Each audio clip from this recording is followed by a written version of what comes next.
Hey guys, welcome back to my channel home food. I hope అందరూ బాగున్నారని అనుకుంటున్నానండి. So ఈరోజు మన ఛానల్లో స్పెషల్ రెసిపీ వచ్చేసి మటన్ కీమా. ఈ రెసిపీ ఎంతో టేస్టీ అయిన రెసిపీ, అలాగే చాలా క్విక్గా అయిపోయే రెసిపీ అండి.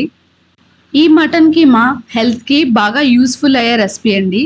అలాగే ఎక్కువగా దీన్ని ప్రెగ్నెన్సీతో ఉన్న వాళ్ళు కానీ, అలాగే వీక్గా ఉండే వాళ్ళ హెల్త్కి కానీ బాగా యూజ్ అవుతుందండి.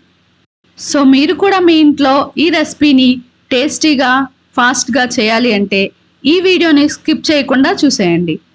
దీనికోసం ముందుగా నేను 400 గ్రామ్స్ మటన్ కైమాని తీసుకున్నాను. దీన్ని కొద్దిగా సాల్ట్, కొద్దిగా పసుపు వేసి నీట్గా కడుక్కోవాలి.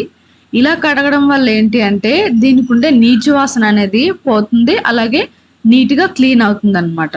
సో ఇలా కడుక్కున్న తర్వాత మటన్ కైమాలోకి గ్రేవీ కోసం 2 మీడియం సైజ్ ఉల్లిపాయలు, 1 మీడియం సైజ్ టమాటా తీసుకొని ముక్కలుగా కట్ చేసి వాటిని పేస్ట్గా రెడీ చేసుకోవాలి.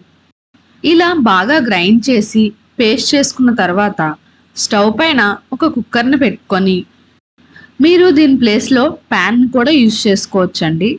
ఇందులోకి 4 టేబుల్ స్పూన్ ఆయిల్ వేసుకొని, ఆయిల్ బాగా హీట్ అయిన తర్వాత 3 పచ్చిమిర్చి ముక్కలు, 2 దాల్చిన చెక్క ముక్కలు, 3 స్టార్ అనాస్ పువ్వులు, 5 లవంగాలు, 2 కరివేపాకు రెమ్మలు వేసి బాగా ఫ్రై చేసుకోవాలి.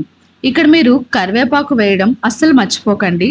ఈ కరివేపాకు వేయడం వల్లే టేస్ట్ అనేది చాలా బాగా వస్తుంది. ఇప్పుడు మనం బాగా గ్రైండ్ చేసి పెట్టుకున్న పేస్ట్ని కూడా వేసి అది బాగా ఫ్రై అయ్యేంత వరకు స్టవ్ని 5 నిమిషాల పాటు మీడియం ఫ్లేమ్లోనే ఉంచి బాగా ఫ్రై చేసుకోవాలి. ఇది కొద్దిగా ఫ్రై అయిన తర్వాత ఇందులోకి 1 టేబుల్ స్పూన్ అల్లం వెల్లుల్లి పేస్ట్ని వేసుకొని బాగా ఫ్రై చేసుకోవాలి. ఇప్పుడు స్టవ్ని 5 నిమిషాల పాటు లో ఫ్లేమ్లో ఉంచి ఫ్రై చేసుకోవాలి. ఇది బాగా ఫ్రై అయిన తర్వాత ఇందులోకి రుచికి సరిపడా ఉప్పు, 2 టేబుల్ స్పూన్ కారం, చిటికెడంత పసుపు వేసి బాగా కలుపుకోవాలి. ఇలా పూర్తిగా కలుపుకున్న తర్వాత ఇందులోకి మనం ముందుగానే కడిగి పెట్టుకున్న మటన్ని వేసి ఆ పేస్ట్ అనేది మటన్కి బాగా పట్టేటట్టుగా కొద్దిగా కలుపుకోవాలి.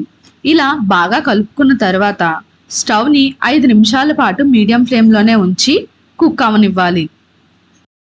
ఈ వాటర్ అనేది పూర్తిగా ఇంకిపోయేంత వరకు స్టవ్ని మీడియం ఫ్లేమ్లోనే ఉంచి బాగా కుక్ చేసుకోవాలి. చూసారు కదా, ఈ విధంగా పూర్తిగా వాటర్ అంతా బాయిల్ అయ్యేంత వరకు బాగా కుక్ చేసుకున్న తర్వాత ఇందులోకి 1 గ్లాస్ వాటర్ వేసుకొని బాగా కలుపుకోవాలి.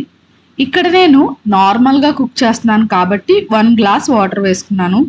లేదు మీరు కుక్కర్ పెట్టి విజిల్ కొట్టిస్తే మాత్రం 1/2 గ్లాస్ వాటర్ వేసుకుంటే సరిపోతుందండి. ఇప్పుడు స్టవ్ని మీడియం ఫ్లేమ్లోనే ఉంచి ఇందులో ఉండే వాటర్ అనేది బాగా బాయిల్ అయ్యి గ్రేవీలా అయ్యేంత వరకు బాగా కుక్ చేసుకోవాలి. ఇలా ఇందులో ఉండే వాటర్ అనేది బాగా బాయిల్ అయ్యి గ్రేవీలా అయ్యేంత వరకు బాగా కుక్ చేసుకోవాలి. ఇలా కుక్ చేసుకున్న తర్వాత ఇప్పుడు దీన్ని ఒక బౌల్లోకి కొద్దిగా సర్వ్ చేసుకొని దీనిపైన కొత్తిమీరని కొద్దిగా వేస్తూ గార్నిష్ చేసుకుంటే ఎంతో టేస్టీ అయిన మటన్ కీమా రెడీ అయిపోయిందండి. ఇది ఎక్కువగా డెలివరీ అయిన బాలింతలకి పెడుతూ ఉంటారండి. అలాగే ఇది చాలా తొందరగా డైజెషన్ అవుతుంది. దీన్ని వేడివేడిగా చపాతీతో కానీ పరోటాతో కానీ తింటే చాలా టేస్టీగా ఉంటుందండి. సో మీరు కూడా మీ ఇంట్లో ట్రై చేసి ఏ విధంగా వచ్చిందో కామెంట్ సెక్షన్లో కామెంట్ చేయండి. అలాగే నచ్చితే తప్పకుండా లైక్ చేయండి. మీ ఫ్రెండ్స్కి, రిలేటివ్స్కి తప్పకుండా షేర్ చేయండి. అలాగే మీకు ఎలాంటి రెసిపీస్ కావాలో కామెంట్ సెక్షన్లో కామెంట్ చేయండి. తప్పకుండా వాటిని ట్రై చేసి యూట్యూబ్ ఛానల్లో అప్లోడ్ చేస్తాను.